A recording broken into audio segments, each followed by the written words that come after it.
Hi hello అందరికీ నమస్తే అండి. Welcome back to the channel Choti sparkle. అందరికీ వెరీ వెరీ గుడ్ మార్నింగ్ అండి. సో ఇంకా కంటెంట్లోకి వచ్చేస్తే నేను ఈరోజు మార్నింగ్ కొంచెం హెయిర్ ఆయిల్ ప్రిపేర్ చేసుకుందామని ఇలా అడుగున కొంచెం మందంగా ఉంటుంది కదా, అటువంటి గిన్నెలో ఒక half tea glass parachute coconut oil అయితే తీసుకున్నాను అనమాట. ఈ ఆయిల్ ప్రిపరేషన్ చాలా సింపుల్ అండ్ హెయిర్ ఫాల్ అయితే బాగా కంట్రోల్ అవుతుందండి. సో మీరు కూడా తప్పకుండా ట్రై చేయండి. దీనికోసం ఏంటంటే చెప్పాను కదా, ఇలా అడుగున మందంగా ఉండే ఒక బౌల్లో కొంచెం పారాచూట్ ఆయిల్ తీసుకొని అందులో ముందుగా ఒక హాఫ్ స్పూను మెంతులు అయితే వేస్తున్నాను. ఇవి కొంచెం ఫ్రై అయినాక ఇది అంటే ఈ ప్రాసెస్ అంతా కూడా మనం సిమ్లోనే పెట్టి చేసుకోవాలి. సో నెక్స్ట్ వేసే ఇంగ్రీడియంట్ ఏంటంటే కలోంజీ సీడ్స్ అండి. మనకి ఇవి మన లోకల్ డిపార్ట్మెంట్ స్టోర్లో దొరికేస్తాయి. సో కలోంజీ సీడ్స్ కూడా సేమ్ క్వాంటిటీ, మెంతులు అంత క్వాంటిటీలోనే వేస్తున్నాను. మెంతులు అండ్ కలోంజీ సీడ్స్ ఒక 2 మినిట్స్ ఫ్రై అయినాక అదే ఆయిల్లో మనం వేయబోయే నెక్స్ట్ ఇంగ్రీడియంట్ ఏంటంటే మందార పువ్వులండి. అంటే మనకి మందారాలు ఉంటాయి కదా, వాటి తొడిమలన్నీ తీసేసి ఒక గుప్పెడు మందార పువ్వుల్ని ఇలా ఆ ఆయిల్లో వేసేస్తున్నాము. ఇవి కూడాను బాగా పెటల్స్ ఉంటాయి కదా, అవి కొంచెం క్రిస్పీగా అయ్యే వరకు అలా ఆయిల్లో కొంచెం వేయించాలన్నమాట. దీనికి అరౌండ్ ఒక ఎక్కువ టైం పడుతుంది, ఒక 1 మినిట్ ఇలా పడుతుంది. ఈ మందారాలు కూడా వేసేసినాక ఇందులోనే మనం ఒక గుప్పెడు కరివేపాకు కూడా రోజే కడిగి ఉంచేసుకుంటాం కదా, వాటిని అయితే ఒక గుప్పెడు కరివేపాకు కూడా ఇందులోనే వేసేయాలి. మనం బయట యాక్చువల్గా మందార తైలం అని కొంటాం కదా, అది ఒక హాఫ్ బాటిల్ అయ్యేటప్పటికి మనకు ఆ ఫ్లేవర్ అంతా పోతుందండి. బట్ మీరు ఇలా కొంచెం క్వాంటిటీలోనే చెప్పాను కదా, ఒక హాఫ్ టీ గ్లాసే మనం చేస్తున్నాం కాబట్టి ఇది మీకు ఒక 1 వీక్ ఆర్ ఒక 10 డేస్కి అయితే సరిపోతుంది. సో నేనైతే ఇలా ప్రిపేర్ చేసింది సాత్వికి అండ్ నాకు కాబట్టి మాకు ఒక 5 డేస్కి అయితే సరిపోతుంది. నెక్స్ట్ మళ్ళీ మనం ప్రిపేర్ చేసుకోవచ్చు. ఇలా కొంచెం కొంచెంగా ప్రిపేర్ చేసుకుంటూ దాన్ని వీక్లీ 2 ఆర్ 3 మనం అప్లై చేసుకొని చక్కగా హెడ్ బాత్ చేసుకుంటే కనుక నిజంగా చాలా మంచి రిజల్ట్ ఉంటుందండి. సో ఇంతే, ఇవి కొంచెం బాగా ఒక 2 మినిట్స్ ఫ్రై అయిపోయినాక అంటే మనకు తెలిసిపోతుంది. కరివేపాకు వేసాము, నెక్స్ట్ హైబిస్కస్ పెటల్స్ వేసాం కదా, అవి కొంచెం క్రిస్పీగా అయ్యే వరకు అలా సిమ్లోనే ఉంచేస్తూ దగ్గరుండి కొంచెం మధ్య మధ్యలో కలుపుకుంటూ అవి కొంచెం ఫ్రై అయిన వరకు ఉంచుకోవాలన్నమాట. అంతేనండి.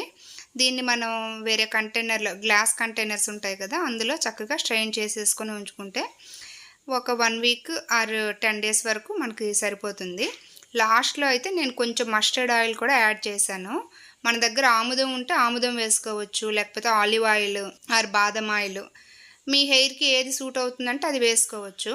అంటే ఇది కొంచెం ఒక 2 టైప్స్ ఆఫ్ ఆయిల్స్ కంబైన్ చేయడం వల్ల ఏంటంటే ఇంకొంచెం హెయిర్కి స్ట్రెంత్ కోసం అనమాట.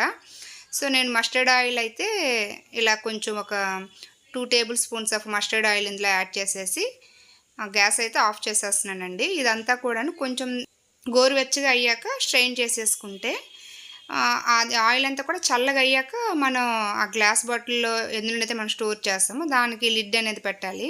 వేడిగా ఉండేటప్పుడే లిడ్ పెట్టేసామనుకోండి, ఆ వేపర్ అందులో పడి కొంచెం ఆయిల్ అనేది ఆ వాటర్ డ్రాప్స్ అందులో పడతాయి కదా. సో నా ఆయిల్ ప్రిపరేషన్ అయితే అయిపోయింది. ఆయిల్ అయితే ప్రిపేర్ చేశాను కాబట్టి వెంటనే సాత్విక్ అయితే మొత్తం హెయిర్ అంతా కూడా ఆయిల్ అయితే అప్లై చేశాను. నేను కూడా అప్లై చేసేసుకున్నాను. బట్ ఆ తర్వాత నాకు గుర్తొచ్చిందనమాట. ఈరోజు యాక్చువల్గా మా లోకల్లోనే బాపూజీ కళామందిర్ ఆడిటోరియంలో సాత్వి వాళ్ళ మ్యూజిక్ సార్ వాళ్ళ ఒక ఈవెంట్ ఉంది. అందులో సాత్విది కూడా 2 సాంగ్స్ ఉన్నాయి.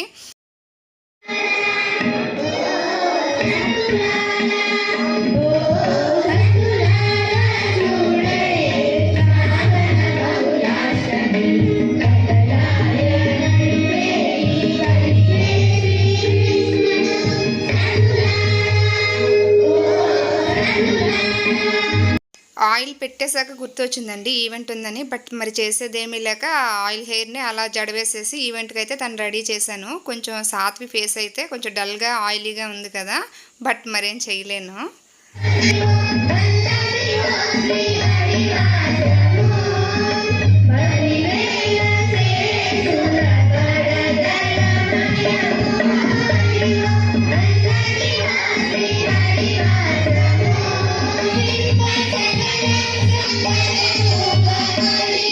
సో మధ్యాహ్నం వరకు కూడాను ఆ ఈవెంట్లోనే ఎంగేజ్ అయ్యాము. లంచ్ కూడా వాళ్ళే ప్రొవైడ్ చేశారు. సో ఈవెంట్ అయితే చాలా చాలా బాగా జరిగింది. పిల్లలందరూ కూడా చాలా చక్కగా పాడారు. నెక్స్ట్ మ్యూజికల్ ఇన్స్ట్రుమెంట్ ప్లే చేసే వాళ్ళు కూడా ఉన్నారు. వాళ్ళు కూడా బిలో 10 ఇయర్స్ కిడ్స్ అనమాట. బట్ ఎంత బాగా ప్లే చేస్తున్నారంటే రోజు లంచ్ ఆఫ్టర్ ఒక 2 o'clock వరకు కూడా అక్కడే ఎంగేజ్ అయ్యాము. సో సాత్విక్ కూడా అగైన్ మళ్ళీ మెమెంటో వచ్చింది. ఆ మెమెంటో అండ్ సాలు 2 కూడా పిక్ చేసుకొని ఇంకా ఇంటికైతే చేరామన్నమాట. Congratulations my dear Choti sprinkle.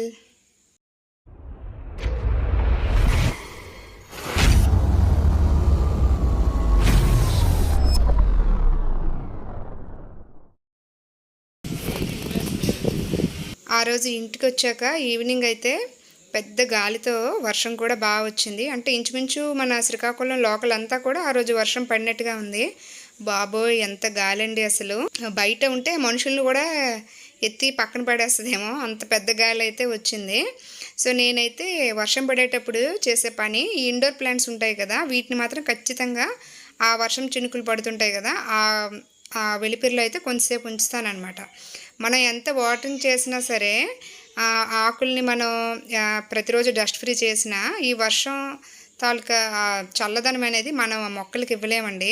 ఇలా వర్షంలో తడిచిన అక్కడికి ఒక 1 week వరకు కూడా మొక్కలు ఎంత షైనీగా ఎంత బాగా గ్రో అవుతాయంటే, సో మీరు కూడాను ఖచ్చితంగా వర్షం పడేటప్పుడు మాత్రం ఇండోర్ ప్లాంట్స్ని కాసేపు ఆ వర్షం చినుకుల్లో తడవనియండి, చాలా బాగుంటాయి. అది అనమాట వర్షం గురించి. నెక్స్ట్ ఆ రోజు ఈవినింగ్ స్నాక్గా నేనైతే బ్రెడ్ శాండ్విచ్ చేద్దాం అనుకున్నాను. వాటికి కావాల్సిన ఇంగ్రీడియంట్స్ అన్నీ కూడాను ఇలా పెట్టుకున్నాను అనమాట. చాలా సింపుల్ ప్రాసెసే, టేస్ట్ కూడా చాలా బాగుంటుంది. పిల్లలైతే మాత్రం బాగా లైక్ చేస్తారు. ఇంకా ప్రాసెస్లోకి వెళ్దాము. ఇలా మనకి ఒక వెడల్పాటి బౌల్లో ముందుగా 2 eggs అనేవి బీట్ చేసుకొని ఆ ఎగ్స్ని బాగా విస్క్ చేయాలన్నమాట. విస్కర్తో అయితే ఇంకా బాగా ఫ్లఫీగా వస్తుంది. బట్ నా దగ్గర విస్కర్ లేదు. నేను నార్మల్ మన స్పూన్తోనే కొంచెం బాగా విస్క్ చేసుకున్నాను. ఇప్పుడు ఇందులోకి మనం సన్నగా తరుక్కున్న ఒక పెద్ద సైజు ఆనియన్ అనేది వేసుకోవాలి. మనం ఆమ్లెట్ కట్ చేసుకుంటాం కదా, ఆ రకంగా ఆ సైజ్ అయితే సరిపోతుంది. సో అవి కూడా ఇప్పుడు మనం ఎగ్లో వేసేద్దాము. ఈ ఎగ్ అండ్ ఆనియన్ని కొంచెం బాగా కలిపేయాలి. ఇప్పుడు ఇందులో మనం ఒక 1/2 స్పూన్ కారం, ఒక 1/2 స్పూన్ ధనియా పొడి, అలాగే ఒక 1/2 స్పూన్ జీరా పొడి, ఇందులోనే ఒక 1/2 స్పూన్ సాల్ట్ కూడా వేస్తున్నాను. ఈ వేసుకునే ఇంగ్రీడియంట్స్ అన్నీ కూడా బాగా కలిసేటట్టుగా స్పూన్తో బాగా కలిపేసుకోండి. చెప్పాను కదా, విస్కర్తో ఉంటే ఇంకా మీ పని సులువు అవుతుంది అండ్ బాగా పఫీగా కూడా వస్తుంది.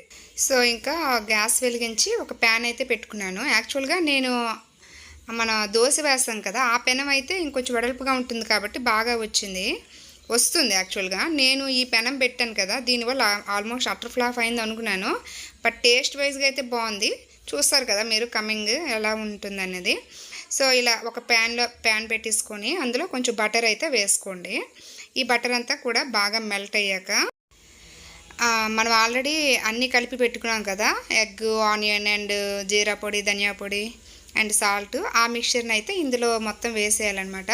మనకి యాక్చువల్గా ఎంత వెడల్పుగా ప్యాన్ ఉంటే మనకి ఎప్పుడైనా బ్రెడ్ శాండ్విచ్ అంత బాగా వస్తుందండి. అంటే మనం ఫ్లిప్ చేయడానికి వెడల్పుగా ఉంటే ఆ బ్రెడ్ అంతా కూడాను మనం వేసుకున్న ఎగ్కి పట్టేట్లుగా ఉంచాలి. సో ఇలా నేను ఇప్పుడు వేసాను కదా ప్యాన్లో, అది మన బ్రెడ్ స్లైస్కి ఒకవైపు డిప్ చేస్తూ ఒక సైడ్ ఉంచుకోవాలన్నమాట.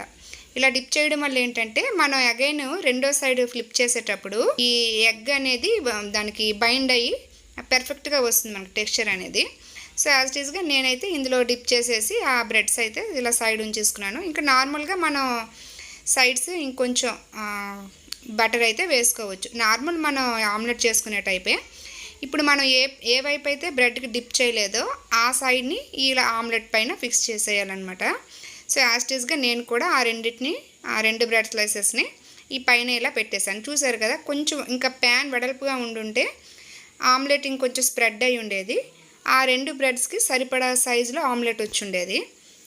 సో దానిపైన నెక్స్ట్ మనం ఇలా చీజ్ స్లైసెస్ ఉంటాయి కదా, ఇవి మనకి లోకల్ స్టోర్లో దొరికేస్తాయిలేండి, చీజ్ స్లైసెస్ ఉంటాయి.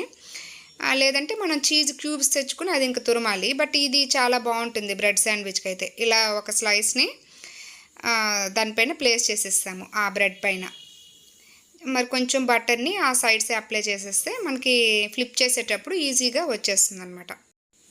ఇది ఇక్కడ నుంచి నా తిప్పలు అయితే స్టార్ట్ అయ్యాయండి. అదేమైందంటే ఆమ్లెట్కి సరిపడా బ్రెడ్ అవ్వలేదు కాబట్టి అది నాకు అస్సలు ఫ్లిప్ చేయడానికి రావట్లేదు. యాక్చువల్గా మనం ఈ రెండింటిని ఒకదానిపైన ఒకటి ఇలా ఫోల్డ్ చేసేయాలి. అప్పుడు ఆ స్లైస్ అనేది, అంటే ఆ చీజ్ స్లైస్ అనేది 2 బ్రెడ్స్కి కరెక్ట్గా ఫిక్స్ అయ్యేట్టుగా రావాలి. బట్ నాకైతే అది కరెక్ట్గా ఫిక్స్ అవ్వలేదు. సో ఏదో తిప్పలు పడి మొత్తానికి ఒకదానిపైన ఒకటి పెట్టి ఇలా ఫ్లిప్ చేసేసాను. అగైన్ దీనిపైన ఇంకొక చీజ్ స్లైస్ వేసేసి ఈ ఎక్స్ట్రా మనకి సైడ్స్ కట్ చేస్తాం కదా, ఆ ఆమ్లెట్ పీసెస్ అయితే పెట్టేశాను అనమాట. మొత్తానికి నా ఈవినింగ్ స్నాక్ బ్రెడ్ శాండ్విచ్ అయితే రెడీ అయిపోయింది. టేస్ట్ అయితే నిజంగా చాలా చాలా బాగుందండి. బట్ చూడడానికి మీకు కొంచెం విరిగిన శాండ్విచ్లా కనిపిస్తుంది. చీజ్ అలా కనిపిస్తేనే కదండి అందం. సో ఇదండి ఈరోజుటి వ్లాగ్. ప్లీజ్ ఈ వీడియో చూసిన ప్రతి ఒక్కరు కూడా ఈ వీడియోని లైక్ చేస్తారని కోరుకుంటున్నాను. Thank you for watching. Keep supporting us. Please do subscribe. Bye bye.